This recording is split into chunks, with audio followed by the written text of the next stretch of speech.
Here we're looking at the variety Nablara, an early white nectarine that has roughly the same characteristics as Nablara in terms of flowering date and also in terms of the tree. It wasn't considered very vigorous and not extremely floriferous. So our principle with our collections is that we prune in 2 stages, meaning we do a pre-pruning where we reshape the tree's architecture a bit, and then we come back to fine-tune our pruning at the time of flowering to adjust it according to how floriferous the tree is. This provides a bit of security against accidents like bud frost or pod damage. So here we really adapt the pruning to the variety. So typically, like Nabalise Nablara, we're dealing with a variety that loves inner wood.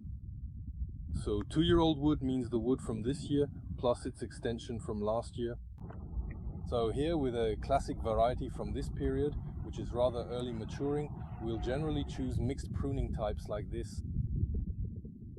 But with this variety, they're not always very vigorous, so that's why we choose to extend the pruning by leaving all this, leaving more wood. That's where we get the best fruit. You have to leave, don't hesitate to leave a lot of.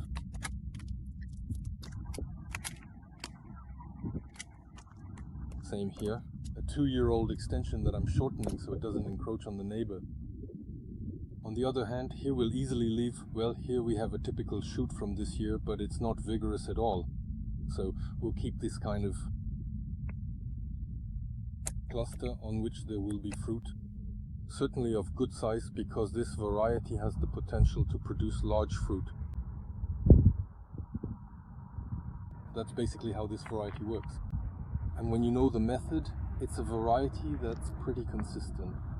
Every year, except for years when fruit set is a bit tricky. And let's say you might have a bit, since there aren't many flowers, at the very beginning, you might find that you have a few more significant problems with cracking, but fortunately, it still remains a relatively rare occurrence overall.